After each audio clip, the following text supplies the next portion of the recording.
Ladies and gentlemen, welcome to the Low Hard Press podcast and YouTube show. My name is JC, joined by my co-host Jeff. Let's get to the WGC Dell match play technology out in Austin, Texas. First takeaway, I mean, we've got Billy Horschel as your as your victor, a guy who walked away with $1.8 million over Scotty Scheffler. Jeff, I mean, did you even expect Billy to even be in the mix?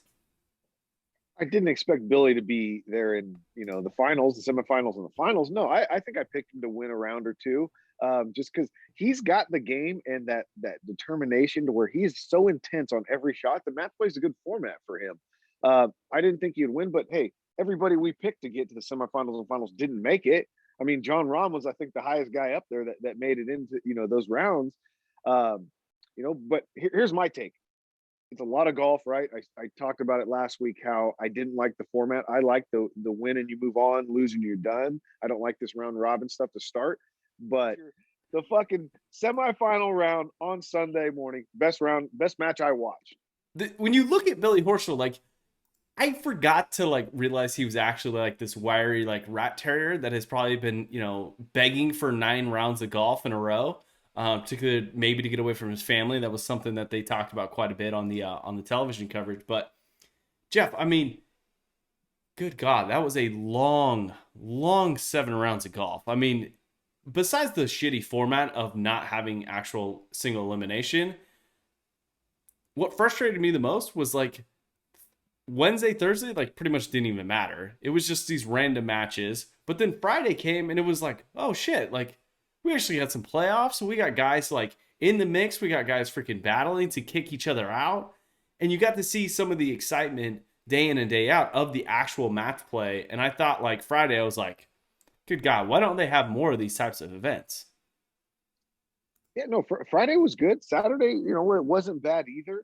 But you talk about getting into Sunday, and yeah, I enjoyed the first rounds on Sunday, the first matches, but slow play, it was no joke. I mean, you've got, it starts with, fucking 4 guys out on the golf course, it ends with 4 guys out on the golf course playing these matches. And I saw in the newsletter, 4 hours and 20 minutes, that's unacceptable. Matt Kuchar, at one point, I had recorded a little bit of his final round, and I had to fast forward it through his reading a putt. It took 3 or 4 minutes to read a putt, and I'm like, this is unacceptable. There's nobody there holding you up. Get up, read it, and hit it. You played this golf course for 5 days in a row. Come on.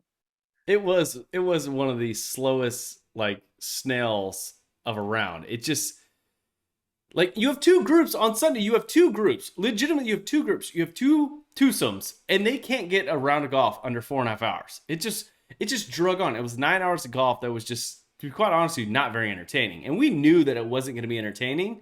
The most entertaining part was the actual Kuchar group and the Frenchman who was trying to actually get his PGA Tour, which was his PGA Tour card. That was probably the most compelling thing. The other guys, whatever.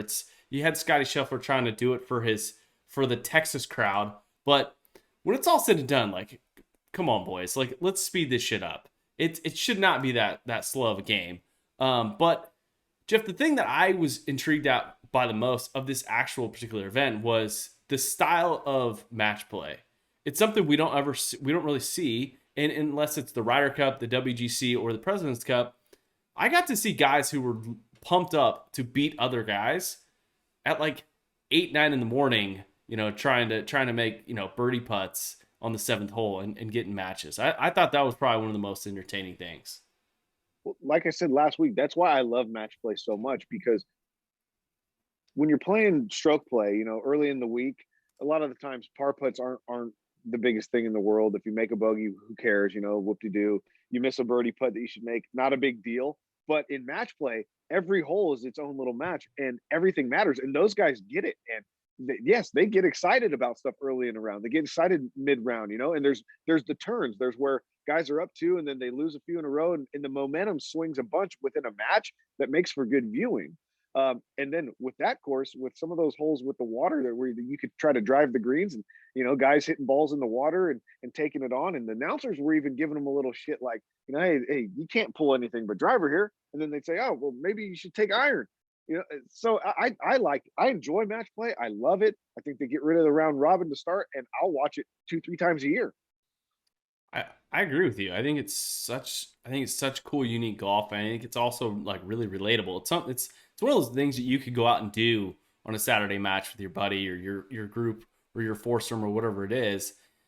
But looking at the actual golf course, and the thing that I noticed the most was like I love those risk reward holes, especially when you do have water and they use water in the appropriate way. But also some of those like cliff edges, like holy shit, those guys were spinning golf balls off the green into freaking no man land. And that was, I mean, to be quite honest, I thought that was some of the most entertaining golf like I've seen in quite a while, just because you had to be so specific. But the golf course itself wasn't very long. It was not a huge like bomb it as far as you could, as far as you can, and then just wedge it up there. Bryson was one of those guys who just, it almost took driver out of his hand most of the time.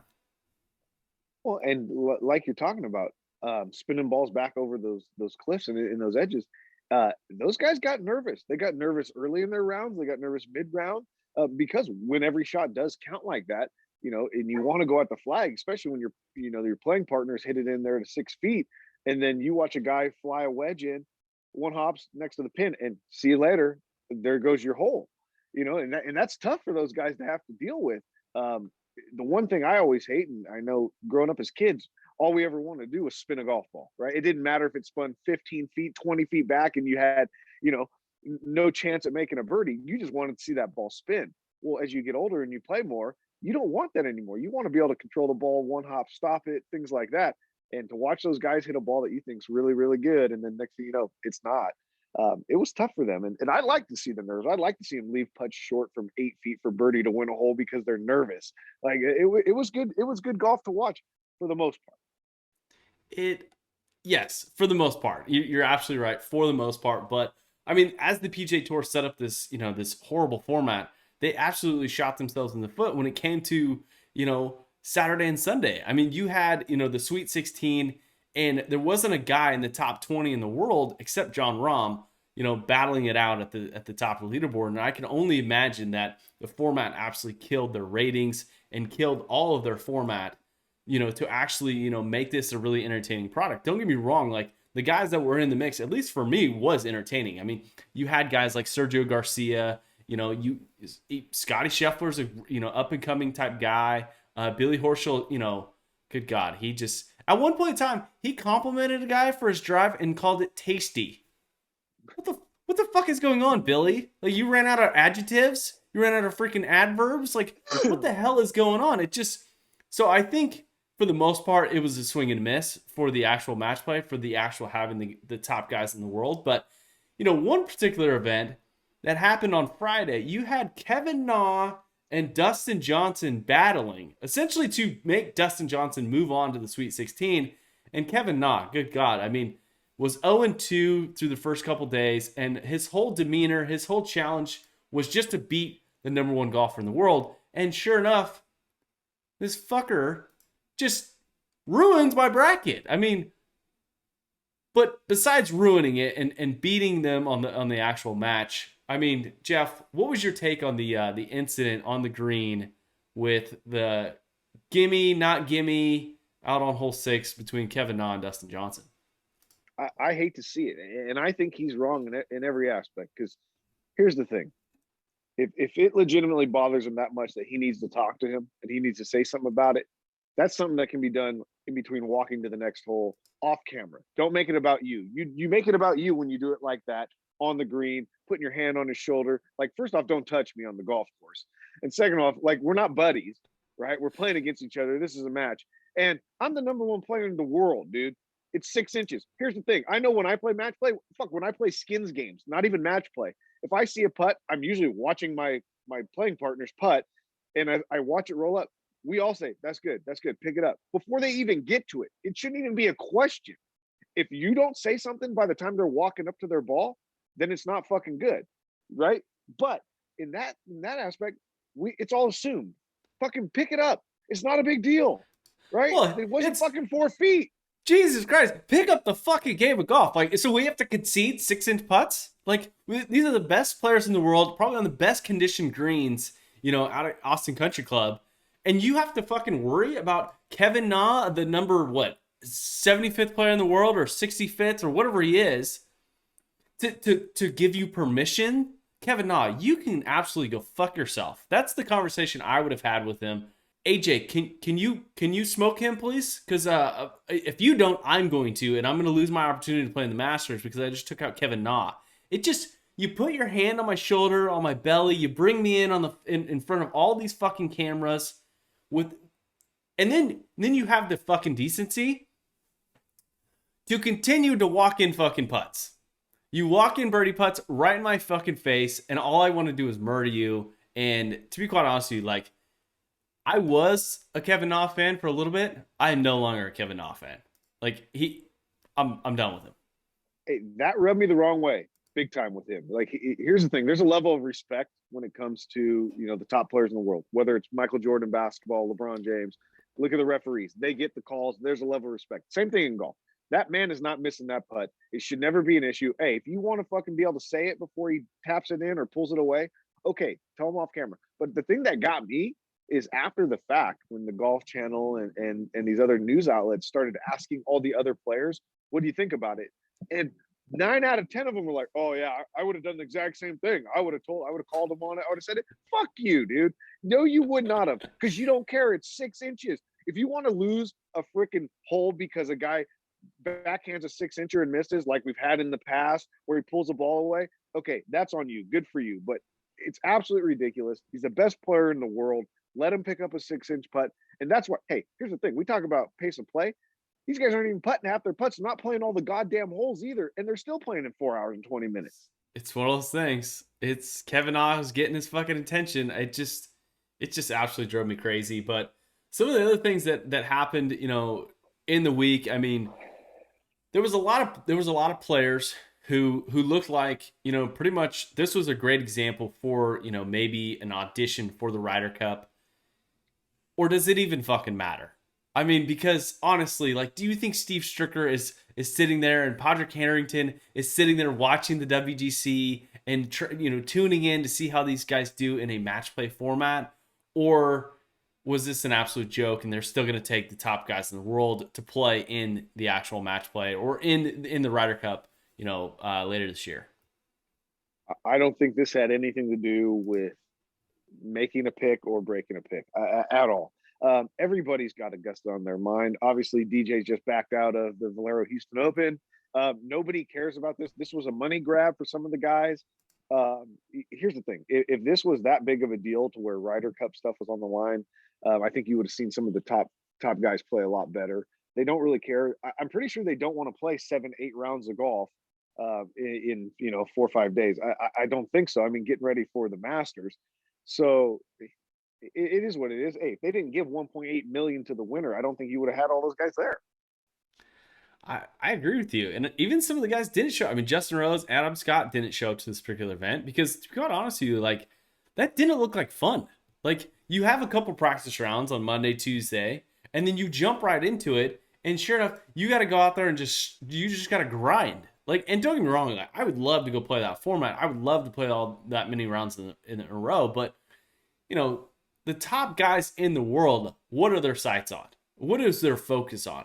Is it spending 9 rounds of golf at fucking Austin Country Club? Or is it maybe heading to, a special place called Augusta National and getting in a few practice rounds before the women show up, on the Saturday before the actual Masters?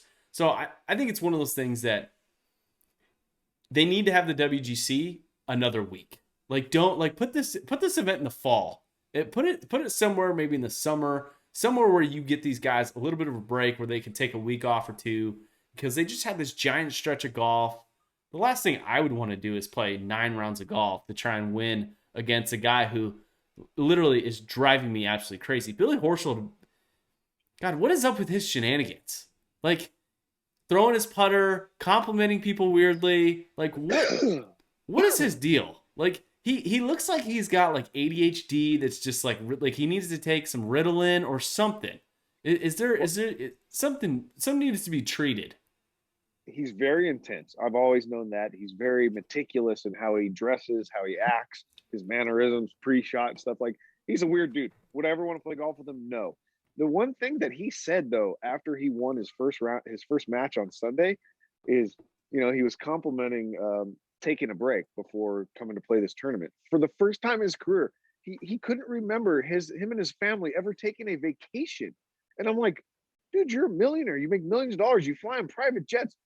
You're that much of a psychopath that you've never taken your family on a vacation until last week? Like something ain't right there. No, At least don't broadcast that to the world. yeah, because Jesus fuck it. I mean, you now have 5 or 6 victories of the PGA Tour. Good for you. You're making plenty of cash. You won a FedEx Cup back in 2014. You're not hurting for money. Okay, slow the addiction down, and maybe that's what he needed. A nice family getaway. Maybe just a fucking bottle of scotch and get a little hungover, because the dude he's absolutely crazy. But wrapping up the WGC, I mean, overall, I enjoy match play. I hope they have more match play events, maybe in the future. That I think that would be cool. But let's get down to the actual bracket. I mean, Jeff, you and I put a bottle of booze on the WGC, and sure enough, I thought the bracket thing was pretty fun. I didn't know how to actually score the points, but I finally figured it out 10 minutes before we hit the record on the old podcast. Well, the best part about it, because just like the NCAA tournament, you get points for your guys, how far they make it. And hey, I didn't know if we did that well either, because a lot of our picks, just like everybody else in America, didn't make it very far. I'm thinking Billy Horschel, just picking him to win a couple of rounds, it probably was the one that put me over the top, got me to 90 points, got me in that top 88 percentile, in the United States. But hey, I'll take it. It's a victory, because I knew after Friday that my other pick at the Corrales Punta Cana Open was already out of it. So I'm like, I can only break even this week. And luckily I did. It's yeah, you definitely did at the WGC. That was the cool thing about this actual event. Like, you got to play in this type of bracket style, especially with March Madness, because I could give a shit about college basketball, to be quite honestly. But wrapping it up, I mean, WGC, great. Let's put a bow on it. I mean, we spent too long talking about it anyways, but